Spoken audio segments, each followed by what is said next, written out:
सरदे मैया हे सुनी लेहू बेटी के पुकार। सरदे मैया हे सुनी लेहू बेटा के पुकार।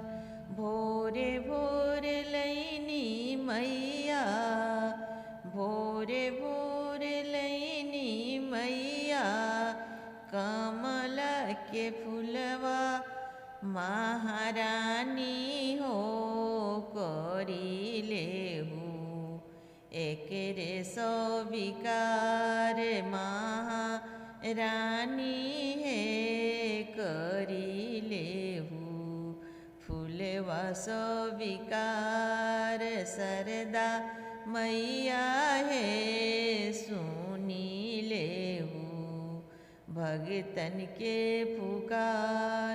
भोरे भोर लैनी मैया पियर पीताम्बर। सरदा मैया है करी लेहू एही के सो विकार।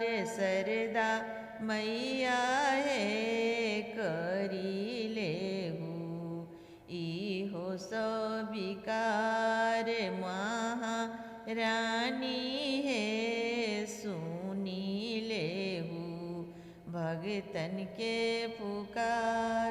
भोरे भोर लैनी मैया हलुआ के भोगवा महारानी है करी लेहू इहो सो विकार।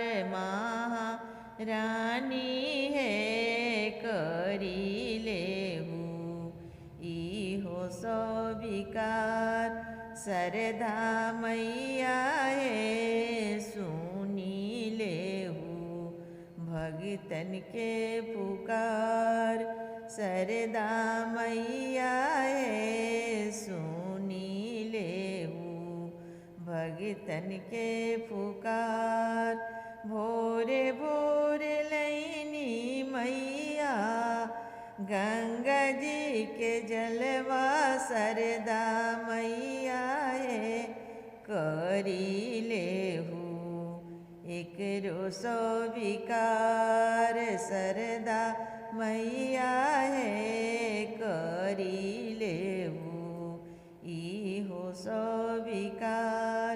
सरदा मैया है सुनी लेहू भगतन के पुकार। सरदा मैया है सुनी लेहू भगतन के पुकार।